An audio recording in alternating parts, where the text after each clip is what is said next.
So Mark Florman, involved in private equity venture capital. My company is Time Partners, but I work quite a bit with Kings and the LSE on geopolitics and some predictive work.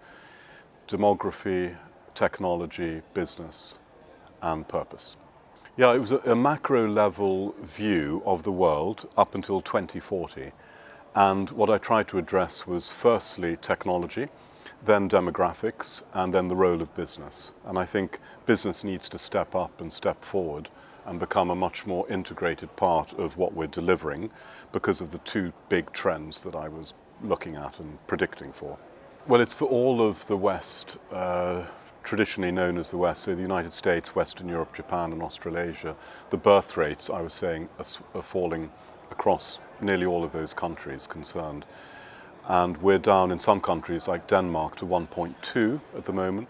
So if you think forward the next 25 or 30 years, you'll be looking for migration of both skilled people and less skilled people. And it's obviously politically very difficult for many of our leaders to admit that and say that, but that's what I was trying to highlight.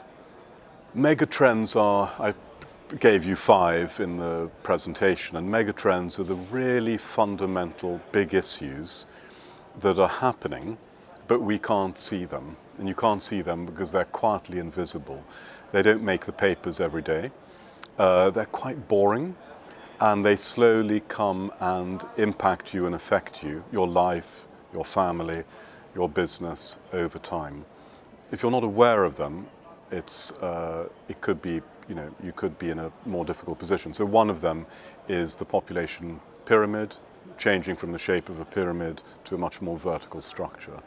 And that would have bearings, let's say if you're starting a STEM skilled based business in Britain today, you may find recruiting people to that is going to be more challenging because of the politics we've got at the moment. So that's a mega trend, and there are 5 others. It's lovely to be at the Said Business School. It's incredibly well attended. We're looking at the MENA region, very particular issues to do with youth engagement and entrepreneurship. There's not nearly enough encouragement by governments to back entrepreneurs and ecosystems that allow entrepreneurship to flourish in probably more than 25 countries. So to highlight that and to discuss policy and then to leave with good ideas. So I think Najid's done a really impressive job, and I hope this is repeated again and again. Well, I mean, on startups and entrepreneurship, you need an angel network and you need a venture capital framework.